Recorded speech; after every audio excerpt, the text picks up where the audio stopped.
What's up, everybody? Welcome to the CanesInSight Daily Podcast. Happy Friday. Hope you had an outstanding Thanksgiving with your family. Now it's go time, man. The weekend has begun. College football starts today. Ton of huge games for the Canes, for college football in general, and then the biggest one tomorrow at noon is going to be probably the biggest game we've had in, 20 years, man. That's what it feels like. We are here in Duffy's Tavern, the home of the Hurricanes, right on the edge of Coral Gables. I'm here with Peter Reese. So you're looking for a place to watch the games.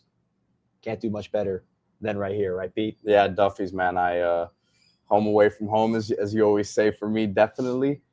I always get extra tempted when we come in here on a Friday morning because I say, man, like I gotta go work after, I gotta do work after this, and I don't want to get too excited too early, but I'm sure I'll find my way back here.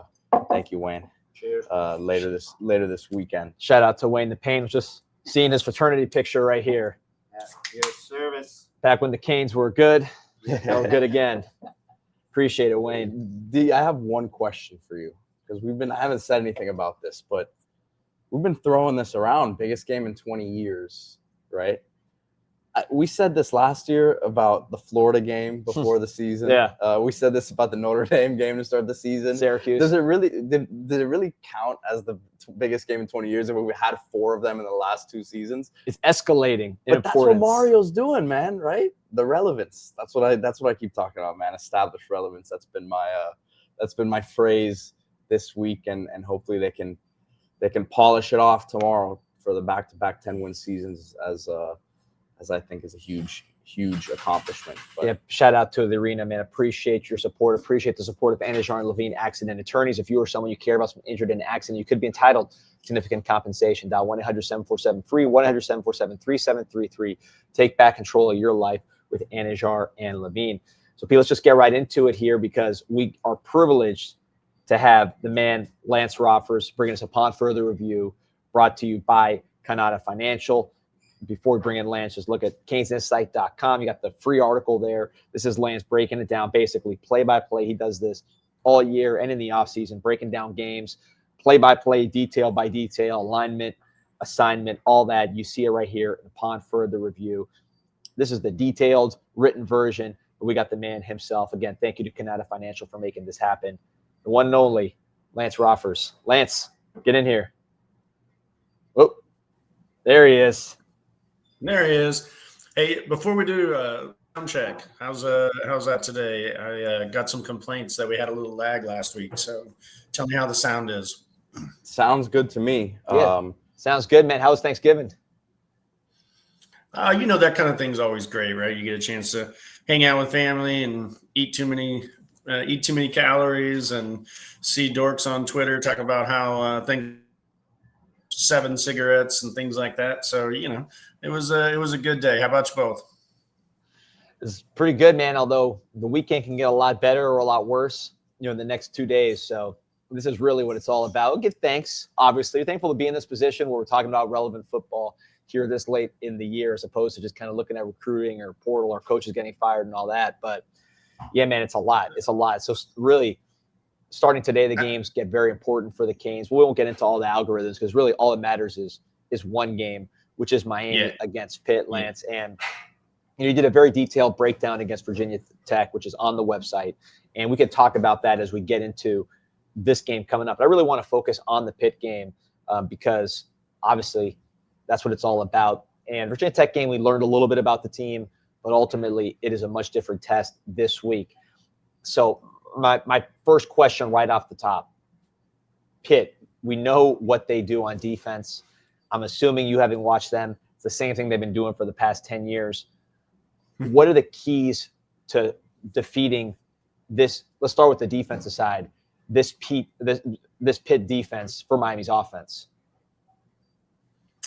Yeah, to It's the same defense, like you say, right? They've run that 4-2-5 with press quarters or cover three. They'll spin into one or the other, kind of post snap, and try and mess with the quarterback. And really, when they're trying to get into cover cover three, most of the time they're going to run a robber of some sort. Sometimes they'll run double robbers and try and invert. I won't get too technical with your audience, but basically what they're trying to do is change the picture post snap in that coverage to create turnovers, right? They're going to stick their outside corners one-on-one on your outside wide receivers. Your wide receivers are going to have to win one-on-one in this type of game to at least force them to, consider the fact that you can beat them deep, beat them vertical in this type of game. Really, if you want to kind of get into like the schematics of how you beat this defense, you're going to focus a lot on the front side safety. So the front side safety in press quarters really has to drive hard on the number 2 receiver. And so a lot of ways that you can get their alignment and get some free yards is you can have your number 2, do 8-yard outs, right? Because the number 2 safety has to drive hard onto that route to be able to get there and cover that, right? Because your 1, like I said, is always going to be one-on-one to your outside 1 receiver. Excuse me.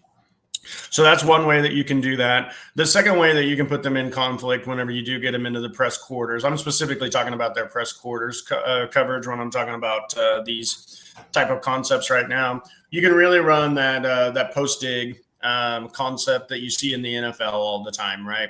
Where that's a difficult throw for a college quarterback, though. And this is a game, in my opinion, I wrote up some notes for this. And the very first line that I wrote up, to kind of prepare for the show is, this is why you paid Beck all that money, right? This game right here is why you gave Beck all the money that you gave him to be able to make those throws against this defense. He's going to have to make NFL throws in this game. So kind of that second concept that really puts their press quarters into a bind is that post dig concept that I talked about.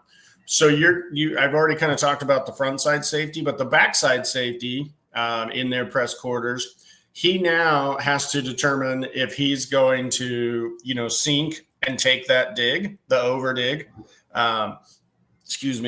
Basically think of it like a deep crosser, right? So he's going to take that.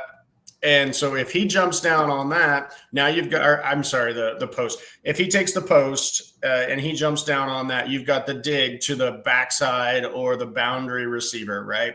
That's going to be your read for your quarterback. Again, that's another NFL throw, right? Think of a 20-yard, comeback route. You got to have an arm to be able to do that. And it's far side of the field most of the time, right? Anytime you're boundary, that's your condensed space. That makes it a longer throw. Those are NFL throws, Pete will tell you that, in his days of scouting and aging and doing those things. That's one of the very first throws that you have to kind of check the box as an NFL quarterback to be able to make. I think Beck can make that throw, right? So now you've got 2 concepts that your quarterback has to be able to hit where it really takes physical talent to be able to do so, which is one of the reasons why Pitt's defense works so well in college, and you never see an NFL team adopt it, right? Because in the NFL, they would just eat this defense up. What Pitt does is they park their safeties at 8 to 10 yards deep, right? So they're not actually deep off of the line of scrimmage. 8 to 10 yards is short in schematics for football. And what they're trying to do with that is they're trying to insert those 2 additional safeties into their run fit. And now they've got a 9-man box that they can then also play coverage off of, right? It's a cool defense to watch on film, quite frankly.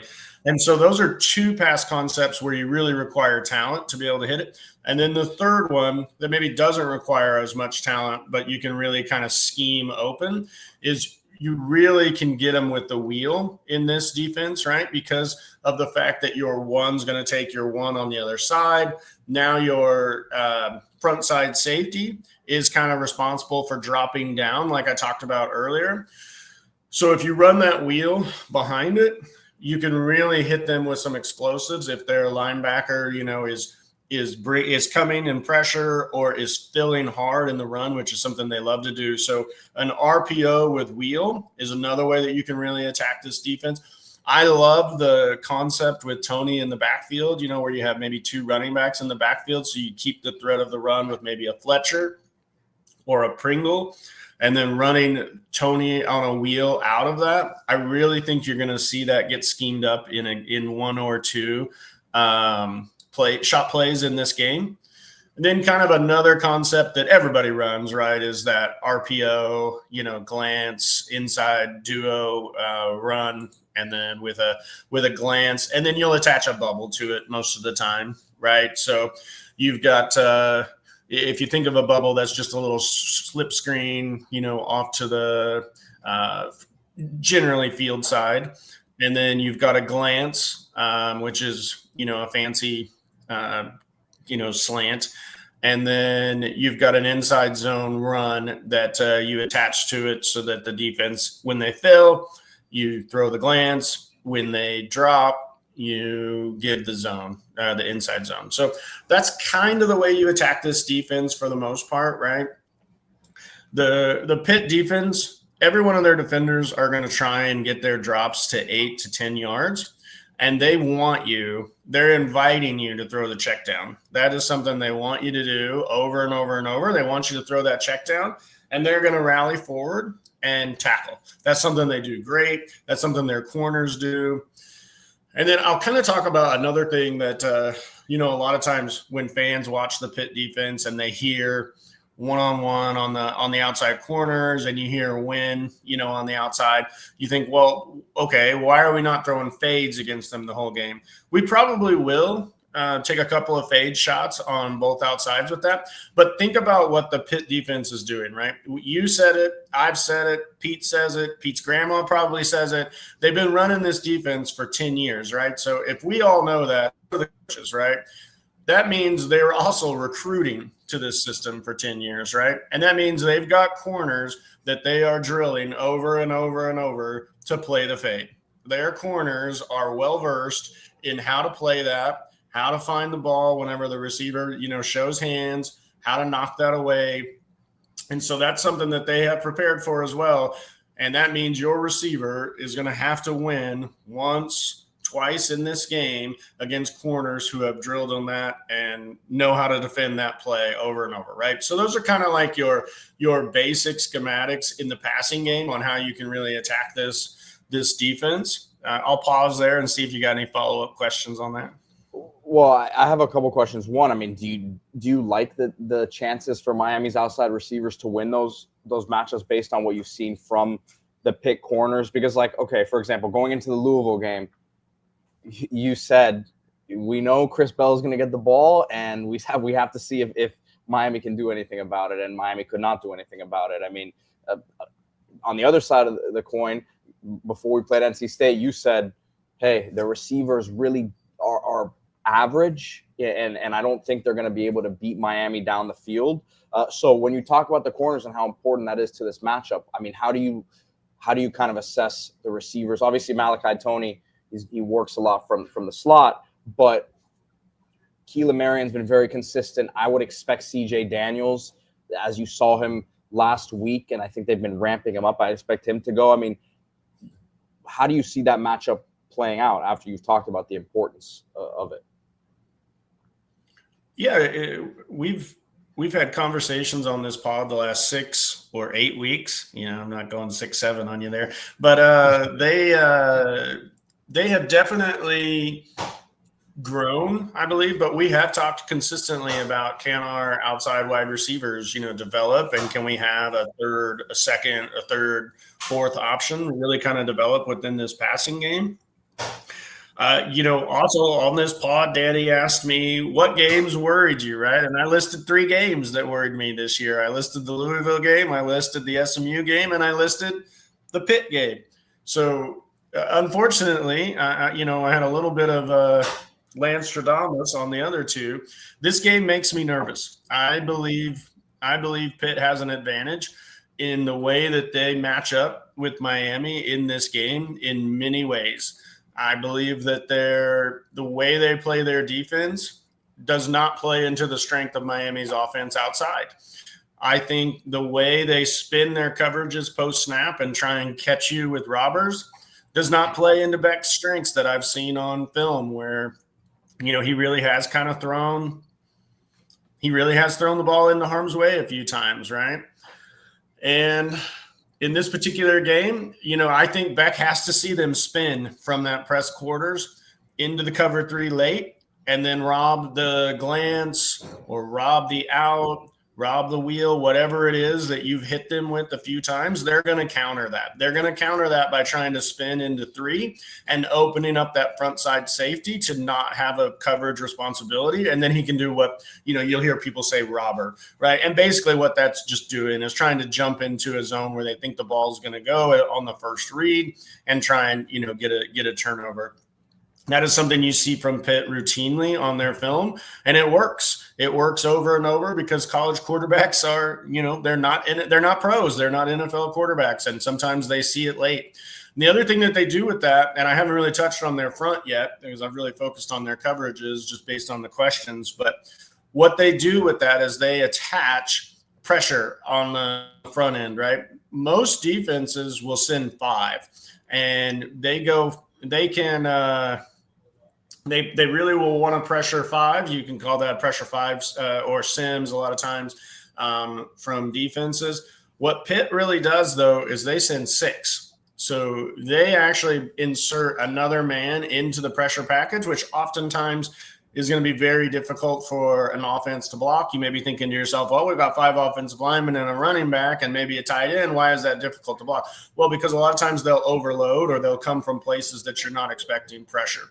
They do that with cornerback blitzes, nickel blitzes, safety blitzes. They really bring those people and it all looks the same over and over, right? I've talked many times already on this pod about the fact they're parked at 8 to 10 on their safeties. They are getting their drops to 8 to 10 over and over and then trying to rally forward. So if as a quarterback you get caught slipping and expecting that that's what they're going to do on this play and you throw it blindly or you throw it too quick, you're going to put the ball in harm's way for a robber. And then the second thing is, if you're expecting those drops from your outside corner over and over, or maybe your backside corner, you know, if he blitzes from your blind side and you're not anticipating where your hot is, you don't have a hot and the receiver's not on the same page, right?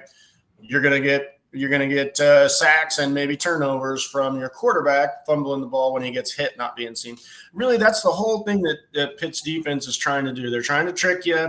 They're trying to get you to check the ball down and rally to it. And then they're trying to get tackles for losses and turnovers. They thrive on turnovers. If Pitt doesn't get turnovers on defense, Miami will win this game because they'll be able to move the ball on them with some of their glance and their RPOs and some of their duo runs that they'll be able to pop a few times in this game and keep it on schedule. But really what wins the games for Pittsburgh is when they get turnovers and when they get those tackles for loss and get you off schedule on offense.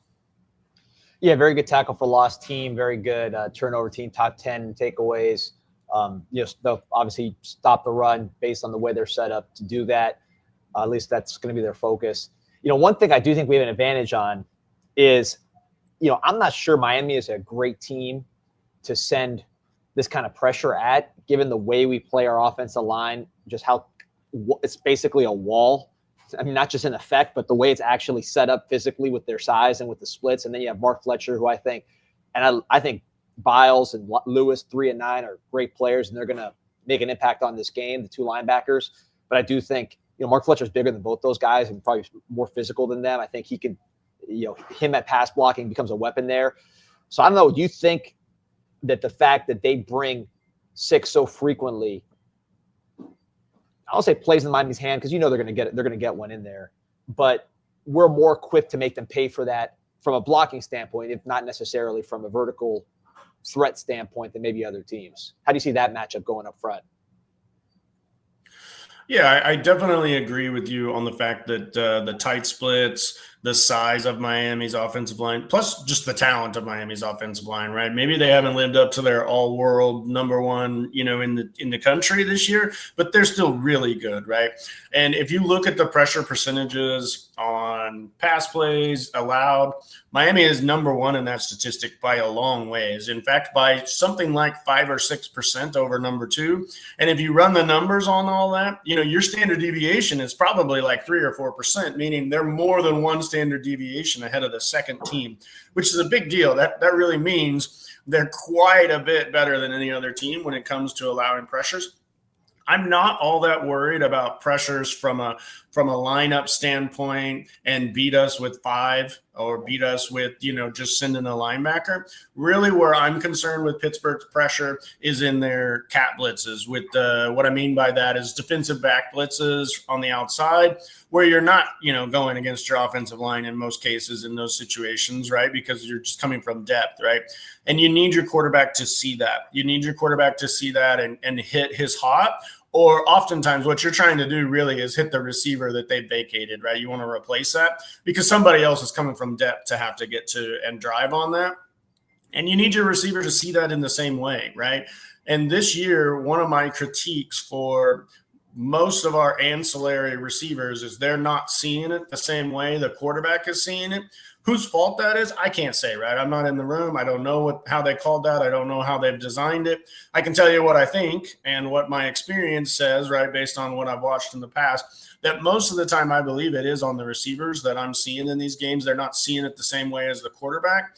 I think Beck, has been, I think, like 6 years in college now and probably seen and gone through a lot of Kirby Smart practices and film reviews where he would have learned a lot about coverages, in my view. You've seen it on film in the last several games as well, where Beck, is a little frustrated and is kind of like gesticulating with his hands, like you need to go this way and that kind of thing. I really need them to be on the same page and see those because there's going to be some shot plays available in this game and there's going to be some busts. When you play a defense like Pittsburgh does, it comes at a cost, right? Because everyone would do it if it didn't come with a cost.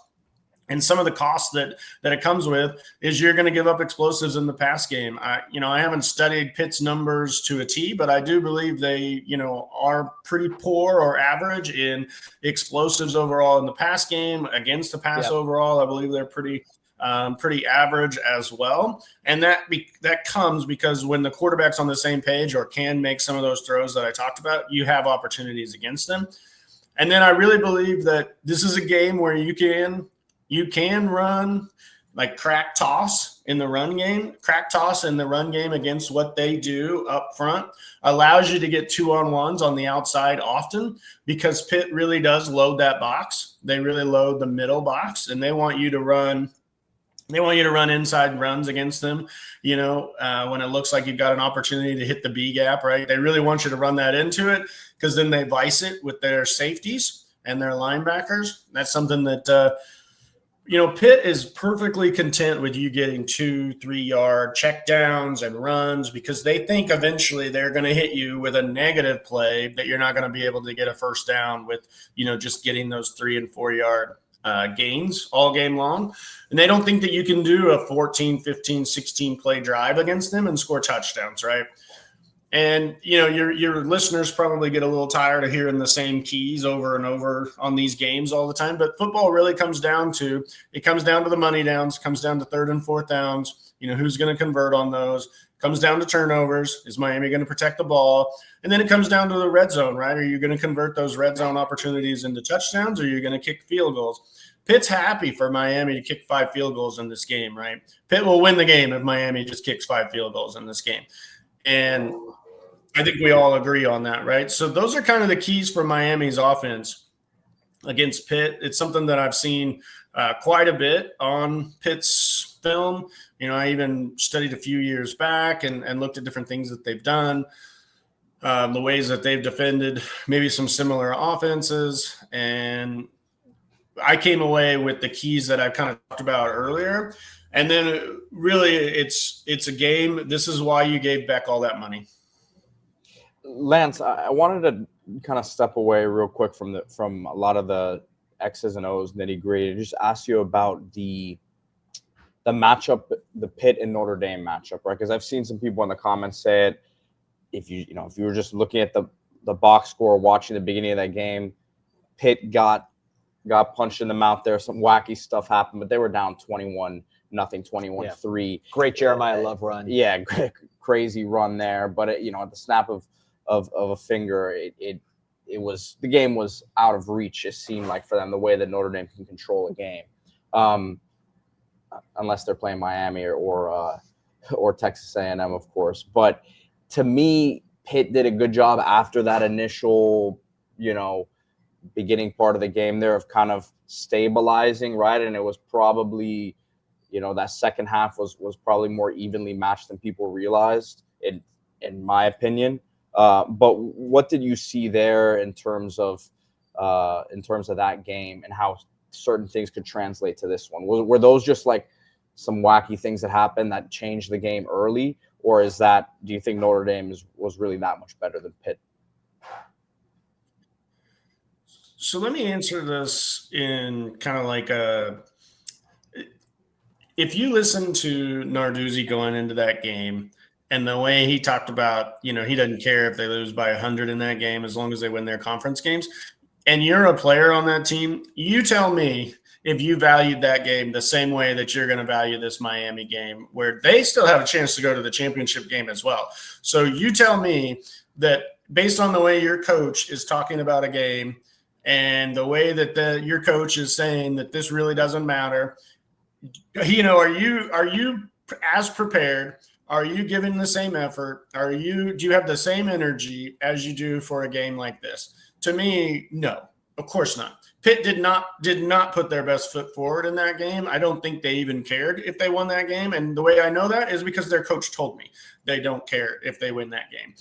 And I believe that definitely played a part in their start, in the fact that, they came out without a ton of energy, without a ton of fire, without a ton of emotion in that game. And I believe Notre Dame, punched them pretty good in that game. One, they hit an explosive run, which really kind of, put them behind in that game. Two, their young quarterback got fooled, had a turnover early, and Notre Dame converted both of those into points. So now, as you say, it's 21-0, right? It's basically over at that point. To come back from down 21-0 against a team that is a major favorite against you would have been quite unlikely, right? On top of that, Pitt had many, many injuries in that game that they purposefully sat those players because, again, Narduzzi told us he did not care about that game.